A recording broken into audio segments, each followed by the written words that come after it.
ദൈവം നമ്മെ വിളിച്ചേക്കുന്ന വിളി ഒരു അസാധാരണ വിളിയാണെങ്കിൽ നാം ചിന്തിക്കാത്ത അസാധാരണമായ പ്രതിസന്ധികൾ എഴുന്നേറ്റ് വരും. പക്ഷെ ഒരൊറ്റ പ്രതിസന്ധി പോലും നമ്മൾ ജയിക്കത്തില്ല. ചില സമയങ്ങൾക്ക് നാം ചിന്തിച്ചു പോകും, അതെന്നെ മറികടക്കുമോ, ഞാനതിൽ പെട്ടുപോകുമോ, പൊങ്ങി വരാൻ പറ്റാത്തൊരവസ്ഥയിലായി പോകുമോ എന്നൊക്കെ ചിന്തിക്കാൻ സാധ്യത കൂടുതലാണ്.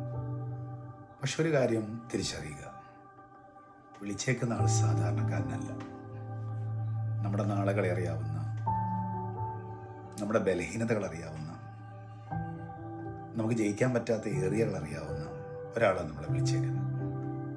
ഉറപ്പായിട്ടും ആ പ്രതിസന്ധിയുടെ നടുവിൽ ഒരു കൈ ഇറങ്ങി വരും. ആ കൈ നമ്മളെ സപ്പോർട്ട് ചെയ്യുന്നത് ആ പ്രതിസന്ധിയെ ജയിക്കാൻ വേണ്ടിയാണ്. ആ കൈ ആ സമയം സപ്പോർട്ട് ചെയ്യുന്നത്. എൻ്റെ സഹോദരങ്ങളെ, ആ കൈ കർത്താവിൻ്റെ കൈയാണ്. നിങ്ങൾ ഇപ്പോൾ അഭിമുഖീകരിച്ചുകൊണ്ടിരിക്കുന്ന ഏത് വലിയ പ്രയാസത്തെയും നിങ്ങളെ ജയാളിയാക്കുവാനും ആ പ്രതിസന്ധിയെ മറികടത്താനും കർത്താവിൻ്റെ ആ പുണ്യകരം നമ്മുടെ നടുവിലേക്ക് ഇറങ്ങി വരികയാണ്.